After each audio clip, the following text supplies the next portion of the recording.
का अड्डा बाजार की चाल में फिलहाल कोई बदलाव नहीं। 16,891 के स्तरों पर इस समय निफ्टी कर रहा है कारोबार। 480-82 अंकों की गिरावट पर 2.5% का नुकसान देखने को मिला है।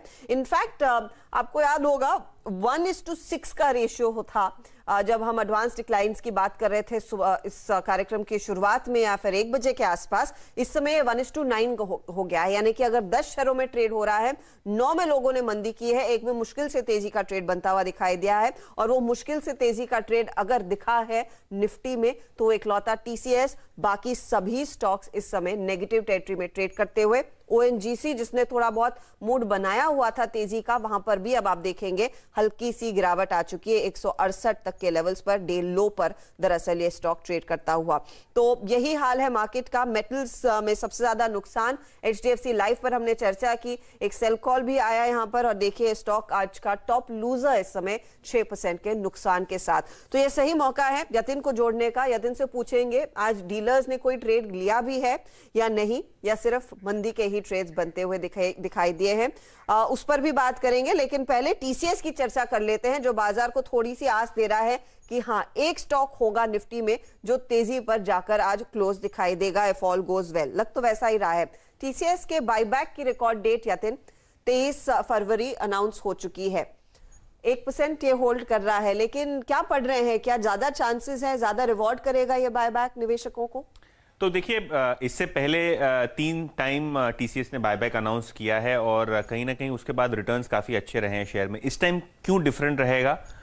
जैसे कि हम सब जानते हैं कि 23 फरवरी को यानी 9 दिन बाद टीसीएस की रिकॉर्ड डेट है, एक्स डेट है बायबैक को लेके। और जनरली जो रिकॉर्ड डेट होती है उसके 2-2.5 महीने में बायबैक का पूरा प्रोग्राम खत्म हो जाता है, क्योंकि ये टेंडर बायबैक ऑफर है। तो कहीं ना कहीं आप एक्सपेक्ट कर सकते हैं कि अगर ये फेब में जब एंड में इसका एक्स डेट हो जाए तो 2 से 3 महीनों में सारा का सारा प्रोसेस कंप्लीट हो जाएगा। एक्सेप्टेंस रेशियो काफ़ी इंपॉर्टेंट है क्योंकि टीसीएस एक बहुत बड़ी कंपनी है जो बायबैक का साइज है लगभग 16,000 करोड़ है। तो ये देखना होगा एक्सेप्टेंस रेशियो कितना है। तो अगर आप एचएनआई इन्वेस्टर्स हैं या बड़े संस्थागत निवेशक हैं तो ये सिंगल डिजिट में रहेगा। हालांकि क्योंकि सेबी के नियम हैं रिटेल कोटे को लेके, तो जो रिटेल कोटा होता है यहाँ एक्सेप्टेंस रेशियो काफ़ी ज़्यादा होता है। पिछले 2-3 टाइम में हमने देखा है कि 100% एक्सेप्टेंस रेशियो था, लेकिन इस टाइम 100% एक्सपेक्ट मत कीजिएगा, क्योंकि पिछले दफे साइज कंपनी की छोटी थी मार्केट कैप में और उसके मुकाबले बायबैक की साइज बड़ी थी।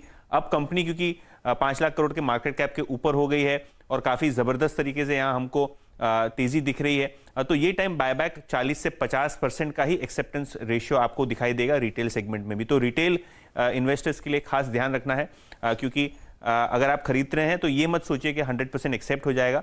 शायद इस टाइम 40 से 50% एक्सेप्ट होने की जो हम लोग कवायद करते हैं शेयर होल्डिंग पैटर्न के हिसाब से, शेयर होल्डर बेस के हिसाब से, उस हिसाब से एनालिस्ट का भी यही मानना है और हमारे रफ कैलकुलेशन के हिसाब से भी ये 40 से 50% के बैंड के आसपास होना चाहिए। इंपॉर्टेंट डेट्स क्या हैं? हम देखें तो बोर्ड मीटिंग 12 जनवरी को थी और रिकॉर्ड डेट 23 फरवरी को होगी। ऑफर साइज लगभग 18,000 करोड़ है, लगभग 1% बायबैक होगा और 4,500 रुपए के हिसाब से ये बायबैक आपको होता हुआ दिखाई देगा। तो ये देखिए डिटेल्स आपके सामने, स्टॉक इनफैक्ट होल्ड आउट करता हुआ दिखाई दे रहा है। इस पर एक व्यू ले लेते हैं अमित से। टीसीएस आज का स्टार परफॉर्मर, एक 1.5% की बढ़त पर गिरते बाजार में, बताइए इस पर ट्रेड के लिए क्या संकेत बन रहे हैं चार्ट्स पर?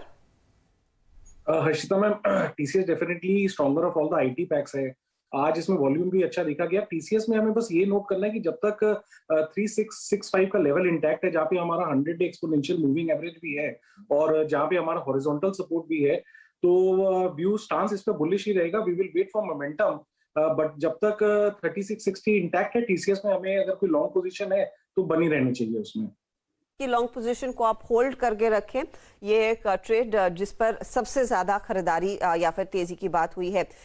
लेकिन यतिन, लगे हाथ डीलिंग रूम में चल क्या रहा है? आज की इस गहरी मार में कुछ वैल्यू बाइंग हो रही है या फिर लोग एक तरफ हट रहे हैं, पैनिक को पहले सेटल होने दे फिर ही कुछ नई खरीदारी? बिल्कुल, देखिए ये जो पैनिक का सिचुएशन है बाजार में, इसको सेटल होने की पूरी राह देख रहा है डीलिंग रूम्स। अगर आप यूएस मार्केट्स देखें और जो यूरोपियन बाजार खुले हैं 3 से 4% नीचे, बहुत ही खराब संकेत है।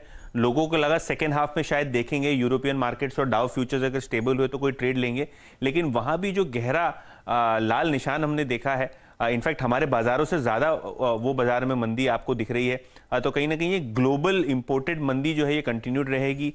क्रूड और इन्फ्लेशन डेटा अगर आप देख लें तो बहुत ही ज़बरदस्त तरीके से इम्पैक्ट कर रहा है इंडियन इकोनॉमी को।